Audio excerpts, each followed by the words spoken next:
Assalamualaikum warahmatullahi wabarakatuh. Alhamdulillah, wassalatu wassalamu ala Rasulillah wa ala alihi wa sahbihi wa mawalah.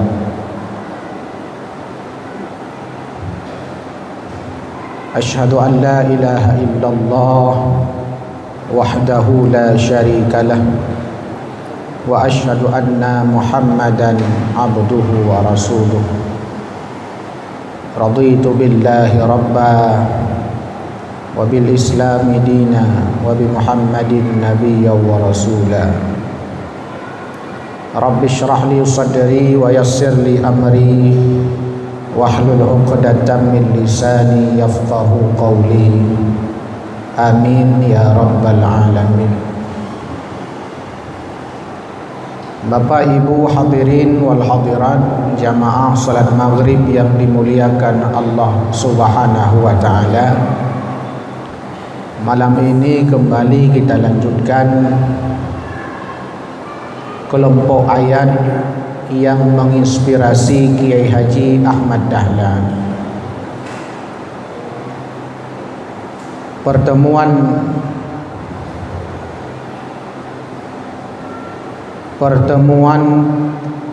bulan yang lalu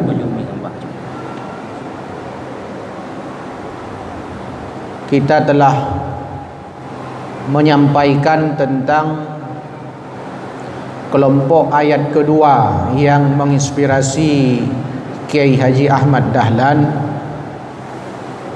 tentang pendusta agama yang terdapat dalam surah Al-Ma'un. Malam ini kita akan lanjutkan, meskipun ayat ini saya kira ada kemiripan dengan ayat Al-Ma'un, tapi untuk mendalami dan mengkaji ulang penting kita bahas pada pertemuan ini kelompok ayat ketiga yang menginspirasi Kiai Haji Ahmad Dahlan sehingga lahir Muhammadiyah, yakni surah Al-Fajar ayat 17 sampai 24. A'udzu billahi minasyaitonir rajim. Bismillahirrahmanirrahim. Kalla bal la tukrimunal yatim ولا تحاضون على طعام المسكين وتأكلون التراث أكلا لما وتحبون المال حبا جما كلا إذا دكت الأرض دكا دكا وجاء ربك والملك صفا صفا وجيء يومئذ بجهنم يومئذ يتذكر الإنسان وأنى له الذكرى يقول يا ليتني قدمت لحياتي. Ayat yang saya bacakan tadi adalah kelompok ayat ketiga yang ditulis Kiai Haji, murid Kiai Haji Ahmad Dahlan, tentang ayat yang menginspirasi Kiai Haji Ahmad Dahlan sehingga lahir pendidikan Muhammadiyah, lahir pesantren Muhammadiyah, lahir panti asuhan Muhammadiyah, lahir lembaga kesehatan Muhammadiyah, dan seterusnya. Hal itu salah satu faktornya adalah karena inspirasi Kiai Haji Ahmad Dahlan terhadap ayat ini. Menurut penuturan Kiai Haji, murid Kiai Dahlan yang membukukan tentang ayat-ayat yang menginspirasi Haji Ahmad Dahlan, beliau mengatakan bahawa Kiai Haji Ahmad Dahlan ini setiap berjumpa dengan orang, setiap berjumpa dengan santrinya, berjumpa dengan sahabatnya, berjumpa dengan masyarakat jamaahnya, Ahmad Dahlan selalu bertanya, apakah engkau berani membuang kebiasaanmu mencintai harta benda? Itu pertanyaan pertama. Jadi tiap-tiap merempok manusia, tiap-tiap merempok keluarga, tiap-tiap merempok urang, merempok santri, Ahmad Dahlan selalu bertanya kepada santrinya, jamaahnya, apakah engkau berani membuang kebiasaan mencintai harta benda? Ini pertanyaan pun. Dan ini juga sekaligus refleksi kepada kita, berani enggak kita? Kemudian pertanyaan yang kedua, beranikah menjalankan agama dengan sungguh-sungguh, dengan menyerahkan harta dan jiwa di jalan Allah? Ini pertanyaan. Anda jawab menjawab. Kemudian yang ketiga, apakah kamu tidak akan takut dengan siksa di akhirat nanti? Hanaya tu. Pertanyaan yang keempat, apakah tidak kamu pikirkan apa yang akan menimpamu nantinya setelah engkau mati? Empat pertanyaan ini adalah pertanyaan yang selalu diulang-ulang Ahmad Dahlan. Tabe-tabe ke ulang, saya merempak dengan urung ulang tabe. Jumpa dengan santrinya selalu diulang-ulang. Berani tidak kita membuang kebiasaan cinta harta benda? Berani tidak kita menjalankan agama dengan sungguh-sungguh dengan cara menyerahkan harta benda, bahkan jiwa kita sekalipun di jalan Allah? Nyampe kata mikir. Apakah kamu tidak akan takut disiksa bila nanti kita meninggal dunia? Mati katanya mandumu. Boh mati karena corona atau mati karena lain, yang penting mati. Karena mati itu pasti. Tapi kalau mati karena corona ini belum tentu. Tapi mandum tanya pasti mati. Nah, apakah kita tidak khawatir dengan berita-berita besar dalam Al-Quran? An-Naba'ul Azim amma yatasa'alun misalkan. Ya ada pahana. Ini yang selalu dipikirkan Ahmad Dahlan, sehingga Kiai Hajid ini sampai malu berjumpa Ahmad Dahlan. Hang malai ke berjumpa Ahmad Dahlan karena nyantabe pertanyaan. Malu berjumpa dengan Ahmad Dahlan, takut berjumpa dengan Ahmad Dahlan, segan berjumpa dengan Ahmad Dahlan. Ya go. Puja ya go. Karena merasa kok saya belum Islam dengan sempurna. Sebab pertanyaan lagi bunuh pertanyaan. Apakah berani membuang kebiasaan mencinta harta benda? Ingat dia tanya nyan pi udip nyan yang tamida. Tak kerja pi apa tanya mulai bengok sampai tuput kadang malam-malam hana tahu nyan penting tanya nak belanja. Makanya Kiai Haji ini sampai malu berjumpa Ahmad Dahlan, segan, merasa Islamnya belum sempurna. Ini perlu kita renungkan. Dan bila ini pertanyaan disampaikan oleh Ahmad Dahlan kepada kita, untuk Ahmad Dahlan terus ronyo kono bertanya kepada kita tentang ini, nyampu dah jawab. Poilai baru ceramah katanya. Puro keadaan tiap tu nya, nyan payah demikian. Nyan hana merempak le, sekali nyan pun dah merempak, hana merempak le. Begitu Ahmad Dahlan ini pribadi ulama yang luar biasa. Ya ulama kaya, motor laga, rumah meningkat-tingkat, rumah nak meput. Nyan mandum je. Tapi ada tidak ulama yang mau tidur bersama masyarakatnya, bersama umatnya? Agar Nabi dia pelepah kurma. Ini perlu kita renungkan bersama. Tentu pastilah kita termasuk orang kalau ini pertanyaan butuh renungan panjang. Menyelagainya pertanyaan.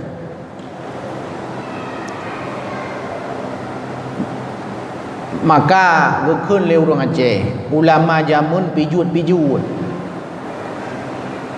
Sering kalut baca doa. Ulama jinau tumbun-tumbun, rajin iktrun rinyun istana. Habis undangan.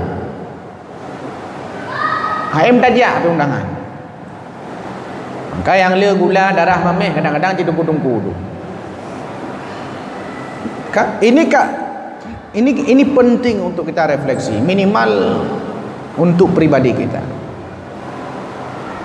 Mungkin kita akan mengalami nasib yang sama dengan Kiai Hajid, murid senior Ahmad Dahlan. Akan sama. Kenapa? Pasti kita malu jumpa Kiai Dahlan. Pasti kita malu, pasti segan, dan pasti kita merasa belum Islam yang sesungguhnya. Maka firman Allah itu, kalau kalian takwa, bukan hanya takwa-takwa abah-abah saja, tapi haqqa tuqati, takwa yang sesungguhnya, takwa yang sebenar-benarnya. Mai tanya corona apa ya tu? Gimana takwa le? Kan mesti tanya ke corona ya tu. Ke hantu ya tu. Ke rimuang ya tu cik. Yang gawatlah domurung ke Allah hana ya ke. Nya.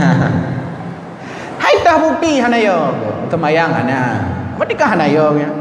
Ke temayang hana. Menyangkri jui pana. Tombong angku. Merdeka uru-uru hana ya kedua. Corona ya. Nyau tadanya yang puji iron hana temayang mo tujid. Dipegah tebi corona, isolasi diri di rumah. Yang tanya malaikat, pajang corona yang mulai. Hai tanggal-tanggal 2 Maret, Mai Februari ho kira. Corona cik. Ayo ngepre-pre corona. Anak temayang cik, intinya tetap lagi yang cik. Nyamanya ketanya ke Pak. Kakehlah tanya karena na musibah. Ada virus, ada wabah datang kepada kita, lalu kita mencegahnya, dan itu dianjurkan. Bahkan dalam perspektif Muhammadiyah, ilmu wahyu dan sains teknologi itu harus digabung. Baik wahyu ke rawai, ilmu alam ke rawai. Digabunglah antara ilmu pengetahuan agama dengan ilmu paramedis tentang corona, gabung. Seperti Kiai Haji Ahmad Dahlan menggabungkan antara menghadap kiblat saat salat dengan pakai ilmu astronomi untuk mengukur arah kiblat. Integrasi, interkoneksi keilmuan antara ilmu wahyu dengan sains teknologi. Ini yang akan ditanyakan, haqqa tuqati, dengan sebenar-benar takwa. Kalau hanya takwa di mulut, karena kan kalimat takwa ini sudah seperti lalapan. Sudah seperti lalapan kalau kita sampai sampai dapat juk. Haqqa takwa, orang dilantik takwa. Saya baca juga di Tujuan Pendidikan Nasional, salah satu karakter yang dibentuk kepada santri adalah kepada siswa yang takwa. Khatib Jumat takwa, tapi takwa. Tapi menjadi pertanyaan tatkala ketakwaan itu tidak menjadi bagian daripada haqqa tuqati. Maka Kiai Haji Ahmad Dahlan adalah seorang ulama yang ingin mengajak kita semua agar bukan hanya sekedar Islam, bukan hanya sekedar Islam di mulut kita, di lisan kita, tapi keislaman itu benar-benar diwujudkan dalam seluruh aspek kehidupan kita. Bukan hanya dalam bidang agama, bukan hanya dalam bidang akidah, fikih, tapi seluruh aspek kehidupan harus meliputi kesempurnaan Islam kita. Coba, kadang-kadang ada kesenjangan antara keislaman dengan keislaman kita, maksud saya, dengan perilaku kita. Yang salat kita, yang buang sampah sembarangan juga kita. Yang temayang tanya, yang kun ke kopi tanya. Yang temayang tanya, yang minta-minta kesalahan kopi tanya. Jadikan ada kesenjangan. Yang salat kita, yang pelit juga kita. Jadi kesenjangan ini yang perlu kita luruskan supaya tidak kesenjang, supaya tidak berbeda. Maka pentinglah ajakan Ahmad Dahlan ini agar kita menjadi Islam yang sesungguhnya, takwa yang sebenar-benarnya. Maka pertanyaan tadilah yang disampaikan Kiai Ahmad Dahlan. Kalau Islam sudah benar, kalau takwa kita sudah benar dan sudah utuh yang sesungguhnya, pasti kita bisa menjawab, apakah engkau berani membuang kebiasaan mencintai harta benda? Nah, ini refleksi kita. Nah, dalam ayat tadi yang saya bacakan, apa isinya? Setidaknya ada beberapa karakter manusia dalam surah Al-Fajr yang saya bacakan tadi. Mulai dari ayat 17. Karakter pertama manusia dalam surah ini, sehingga mereka menjadi orang-orang yang celaka. Fa ammal insanu idza mabtalahu rabbuhu fa akramahu wa na'ama fa yaqulu rabbi akraman, wa amma idza mabtalahu fa qadara alaihi rizqah fa yaqulu rabbi ahanan. Jadi pertama, setelah itu digambarkan tentang la tukrimunal yatim. Karakter manusia yang jelek diantaranya adalah la tukrimunal yatim, tidak memuliakan anak yatim. Sudah kita sampaikan pertemuan sebelumnya, memuliakan anak yatim bukan hanya sekedar memberi makan, bukan hanya sekedar tidur di rumah kita, tapi anak yatim harus dimuliakan seluruh aspek kehidupannya sebagai manusia. Bukan hanya sebagai kebutuhan biologis, tapi juga kebutuhan psikologisnya, kebutuhan biologisnya, kebutuhan psikologisnya, kebutuhan rasa amannya, kebutuhan dalam mengekspresikan dirinya, kebutuhan kasih sayangnya dari kita sebagai umat manusia, sebagai hamba yang mukmin. Tapi ada manusia la tukrimunal yatim, hana mulia anak yatim,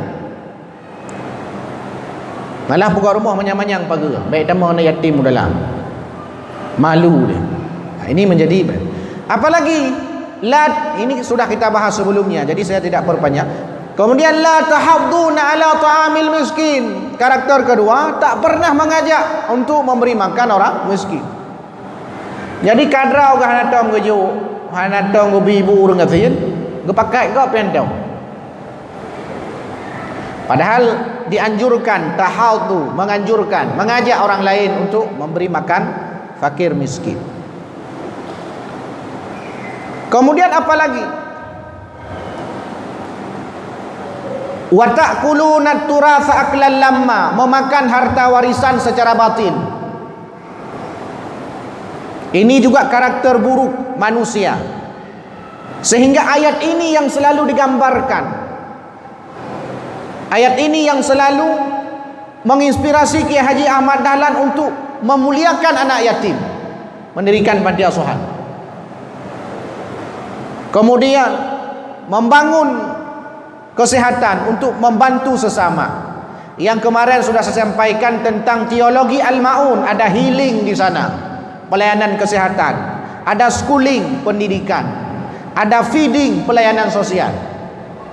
Itu lahir daripada refleksi terhadap ayat-ayat Allah, Al-Maun dan surah ini Al-Fajr ayat 17 sampai 24 ini.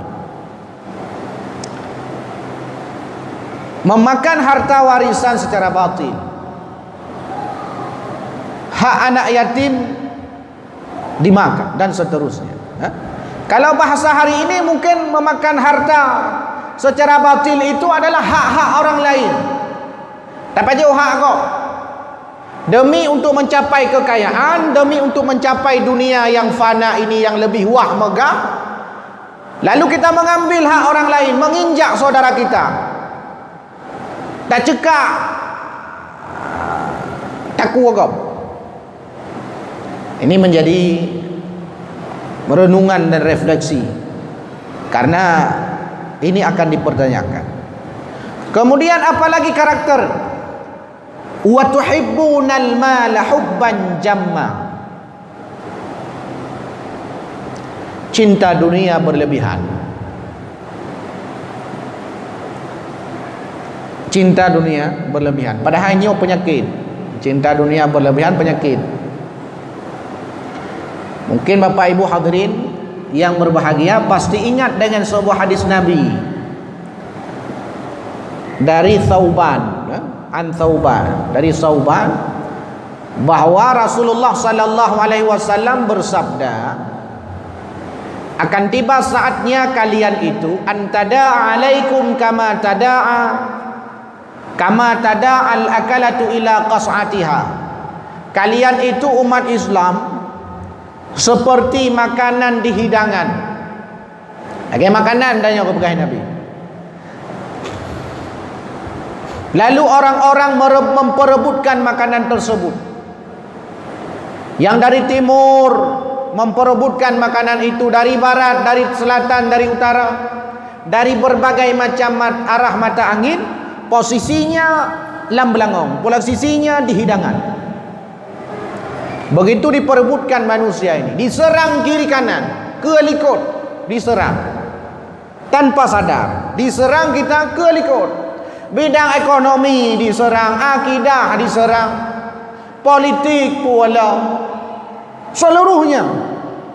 Sehingga sahabat heran lalu bertanya, min qillatin nahnu yauma idzin, min qillatin nahnu yauma idzin ya Rasul, apakah kami pada saat itu sedikit? Pudit kamu adanya. Bal antum yauma idzin katsir, tidak, kalian itu banyak, mayoritas. Kamu itu 87%. 87%, 200 juta lebih. Kebanyakan secara kuantitasmu itu. Bal antum yauma idzin katsir. Tapi kenapa kalah? Kok bisa diserang kiri kanan dari berbagai macam penjuru? Kata Nabi, walakinnakum ghutha'un ka ghutha'is saili. Kalian itu banyak tapi seperti buih di lautan. Ledu tapi lagi buih. Tiai kagadah buih. Sementara yang lebih berbahaya lagi, pada saat kita seperti buih, wala yanzi'anna Allahu min suduri aduwikum al-mahabata minkum. Allah Subhanahu wa taala menghilangkan rasa takut pada diri mukmin, pada diri mereka. Allah menghilangkan rasa takut pada diri orang kafir terhadap orang mukmin. Gadah yo, kepegadah rasa takutnya. Dan yang lebih parah, wala yaqdhifannallahu fi qulubikum, dan Allah menetapkan penyakit di dalam dada kalian. Penyakit itu diberi nama wahan. Wuhan di China. Wuhan. Ini jumlah kita banyak, tapi diremehkan orang. Jumlah kita banyak tapi diremehkan. Setelah diremehkan orang, Allah mencabut rasa takut pada diri orang kafir itu terhadap mukmin. Dicabut oleh Allah. Anayale. Ipikengon lagi singa, lagi rimung anale, lagi kameng anayale ke rimung nah. Kameng jak-jak ke rimung.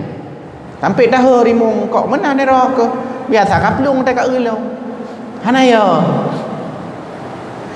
Dan yang lebih berbahaya juga adalah Allah wala yaqdhifannallahu fi qulubikum. Allah tanamkan penyakit di dalam hati katanya, qulubikum, jantung katanya. Al-wahan. Kan itu kan terkait tadi ayat Allah yang mengatakan wa tuhibbunal mala hubban jamma. Terlalu berlebihan cinta dunia. Hingga para sahabat bertanya, apa itu wahan ya Rasul? Hubbud dunya wa karahiyatul maut. Cinta dunia, takut mati.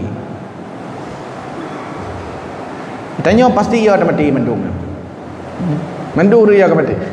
Makanya saya sampaikan, pujuk dia jangan ada tebit-tebit dari rumah. Karena nyamnya ada yang bau urang. Ira nu naya nu corona, yo. Apakah anda takut dengan corona? Takut. Kenapa takut? Nyamnya ada tanya. Kenapa takut? Pasti jawaban iya ke mati. Nyangka pastinya jawaban.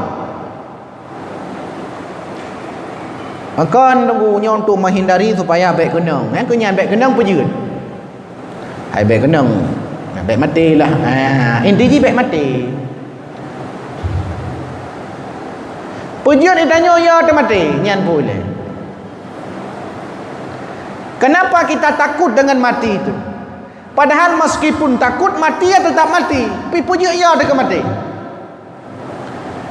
Kalau alasan hadis ini kan mengatakan kita takut mati itu karena terlalu cinta dengan dunia. Cinta tak dengan dunia. Maka Kiai Haji Ahmad Dahlan coba mengeluarkan hartanya. Abai harta yang itu untuk mendirikan Muhammadiyah, untuk mendirikan sekolah, untuk berinfak. Bahkan celengan kotak infak istrinya Siti Walidah, Nyai Walidah, gepok oleh Kiai Dahlan dengan izin istrinya untuk membayar gaji-gaji guru di Muhammadiyah. Coba bayangkan, habis harta. Ditanya ke bankah? Kau kabeh bukan lam. Ini kalau mati payah habis lah. Ya. Ini kalau payah habis ditanya. Hai Ahmad Dahlan kabeh. Belum lagi kita lihat Rasul punya kalau Nabi Muhammad juga walam. Kalau kita lihat Khadijah lebih dahsyat lagi. Ini perjuangan manusia akhir zaman. Ya. Ahmad Dahlan habis hartanya diberikan. Hubbud dunia, kita terlalu cinta dunia. Makanya yang talit urang malam dunia. Wud itu dunia. Laulai ada dunia. Dunia tapi dunia tapi. Hubbud dunia, terlalu cinta dunia. Padahal dunia ini akan berpisah dengan kita. Maka penyakit yang paling berbahaya pada diri mukmin itu adalah hubbud dunia ini, cinta dengan dunia. Memang dalam Muhammadiyah kita tidak dituntut untuk melupakan dunia. Ini juga sesuai dengan firman Allah, wala tansa nasibaka minad dunya. Kita disuruh ingat akhirat itu, tapi jangan sampai juga lupa dengan dunia. Karena dunia ini menjadi ladang. Maka di Muhammadiyah, amal usaha Muhammadiyah itu bukan hanya sekedar untuk tempat bekerja. Pesantren Muhammadiyah, lembaga kesehatan Muhammadiyah, pendidikan Muhammadiyah, pelayanan kesehatan Muhammadiyah dan seterusnya. Itu fungsinya bukan hanya tempat bekerja, bukan. Tapi ladang amal tempat beribadah. Jadi bekerja itu bagian daripada ibadah, maka disebut amal. Amal usaha. Karena di situ adalah tempat kita mencari kenikmatan, tempat kita mencari kebahagiaan, tempat kita mencari ridha Allah Subhanahu wa taala. Maka menyatakanlah orang-orang yang benar-benar mengikuti Ahmad Dahlan, kalau dalam perspektif kita sebagai manusia akhir zaman ini sebagai warga Muhammadiyah, maka pasti habis harta kita. Dan itu ada pasti, sama Muhammadiyah pasti ada orang-orang seperti itu di Muhammadiyah. Kalau tidak, enggak mungkinlah masjid sebesar ini, pesantren sebesar ini, tidak mungkin kalau tidak ada orang-orang yang beramal di dalamnya. Hubbud dunia wa karahiyatul maut, takut mati, dia mati. Yang penyakit, dan itu perlu kita sadari bersama. Kemudian hadis yang kedua, baginda Nabi pernah ditanya oleh sahabat. Hadis ini dari Ibnu Umar. Ditanya oleh sahabat kepada Rasul, ya Rasul, ayyul mu'minina afdal? Ya Rasul, mana mukmin yang paling baik? Mana mukmin yang paling utama? Lalu Rasul menjawab, mukmin yang utama adalah ahsanuhum khuluqa, yang paling bagus akhlaknya. Jadi ada, kata Profesor Yunhar Ilyas, ada 3 istilah yang sering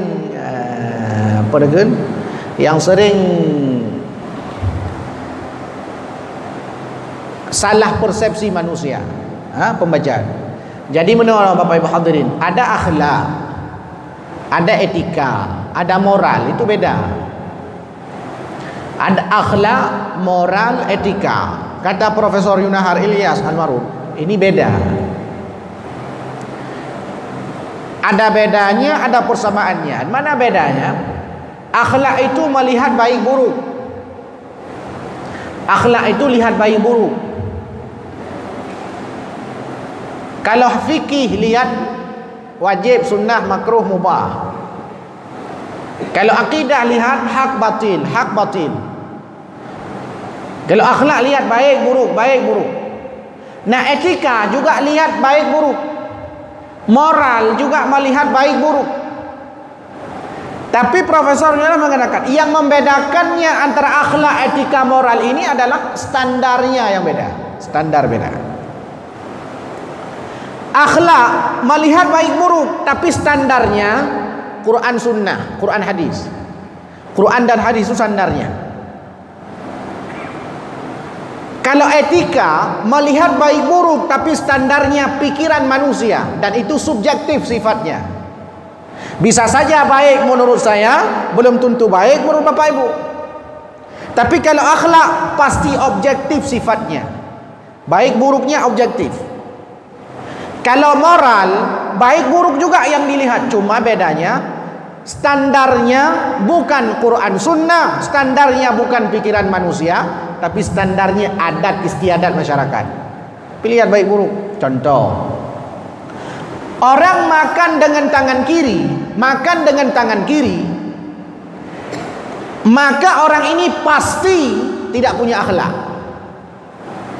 Karena Nabi mengatakan samillah wa kul biyaminik, makan dengan tangan, bacalah bismillah, makan dengan tangan kanan. Orang makan dengan tangan kiri pasti tidak punya akhlak. Tapi bisa jadi beretika. Gak punya akhlak tapi bisa jadi punya etika. Bisa jadi punya moral. Tapi akhlak sudah pasti gak punya. Tapi moral bisa jadi ada, karena itu subjektif, tergantung masyarakatnya. Etika bisa jadi, tapi pasti nggak punya akhlak. Menutup aurat, tidak menutup aurat itu pasti nggak punya akhlak, tapi belum tentu nggak punya etika, belum tentu nggak punya moral. Karena perspektifnya, pandangannya baik buruk dilihat dari adat istiadat dan pikiran manusia. Mungkin orang pakai celana di atas lutut, atau dosen-dosen pakai rok mini di luar negeri misalkan, dia punya etika bisa jadi, atau punya moral karena sesuai dengan daerahnya. Tapi pasti tak punya akhlak, pasti nggak punya akhlak, karena standarnya berbeda. Nah, lebih contoh lamnya budakun warna bendera hotel urung mati. Hotel urung mati, nyan bak jalan landum-landum warna merah itu. Merah, nyan tanda mati. Bak tapau kampung, tapi bak kampung lain kadang kan merah, hijau. Kampung lain kan hijau malah, kadang hitam. Bak kampung lain hijau rumah kawin. Asaina rumah kawin bak jalan ibu tanda hijau, dia tanda merah, tanda urung mati. Tapi beda-beda kampung, beda daerahnya, beda budayanya. Sehingga ketika pergi ke suatu tempat, katakanlah lalu kita lihat nyotang urung kawin, buyut. Sebab hijau bendera berjalan, pandangan kau urung mati. Kenapa bisa berbeda? Karena standarnya beda. Tapi kalau akhlak itu seluruh dunia, asal ia mengaku mukmin, umat Muhammad, pasti kalau makan harus dengan tangan kanannya. Kalau makan harus baca bismillah. Nah, orang yang tidak melakukan ini adalah orang yang tidak berakhlak. Jadi akhlak itu baik buruk standarnya Quran hadis, etika baik buruk standarnya pikiran kita, dan itu subjektif. Moral baik buruk standarnya juga subjektif, standarnya karena adat istiadat masyarakat. Jadi ketika ditanya kepada Nabi, ayyul mu'minin afdal, Mana mukmin yang paling afdal? Ahsanuhum khuluqa, yang paling bagus akhlaknya, bukan yang paling bagus etikanya, bukan yang paling bagus moralnya, tidak. Khuluqa, akhlaknya. Lalu sahabat nanya lagi, fa ayyul mu'min aqyas? Mana mukmin yang pintar? Mana mukmin yang cerdas? Lalu Nabi menjawab, nah ini penting untuk relevansi dengan kajian kita. Mana mukmin yang cerdas? Lalu dijawab Nabi, mukmin yang cerdas adalah pertama, aktsaruhum lil mauti dzikran. Mukmin yang cerdas pertama adalah mukmin yang paling banyak mengingat kematian. Nian yang cara urung. Jadi urung carang berupa jihkan urung ahli matematika. Bukan dia menguasai fisika, kimia, biologi, bukan paham psikologi, konseling dan seterusnya. Manusia yang paling hebat itu, manusia yang paling cerdas itu, aktsaruhum lil mauti dzikra, yang paling banyak ingat mati. Coba kita refleksi, kira-kira uronyo pandinggo nada ingat mati. Uronyo Hana yang nak ingat di corona tagai. Berarti persoalan kita ini.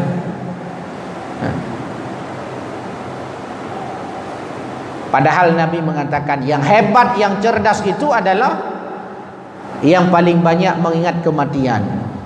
Kemudian yang kedua, orang hebat, orang cerdas itu adalah wa ahsanuhum lima ba'dahu isti'dadan. Manusia cerdas itu adalah manusia yang paling bagus dalam mempersiapkan kematiannya. Nyan manusia jarang. Maka inilah hal-hal yang direnungkan Kiai Haji Ahmad Dahlan, sehingga tergerak hatinya untuk menjadikan dirinya sebagai manusia dermawan, menginfakkan hartanya di jalan Allah Subhanahu wa taala untuk melepas diri daripada dunia ini. Makanan hanya untuk kebutuhan pokoknya sebagai manusia, untuk memenuhi kebutuhan biologisnya. Karena dunia ini akan berakhir, kalla idza dukkatil ardu dakkan dakka, akan berakhir.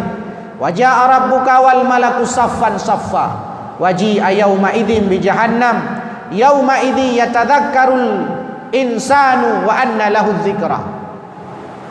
Baru menyesal, lalu mengatakan yaqulu ya laitani qaddamtu li hayati. Kalau ketika mereka mati, ketika meninggal dunia sudah mati, baru kita mengatakan ya laitani qaddamtu li hayati.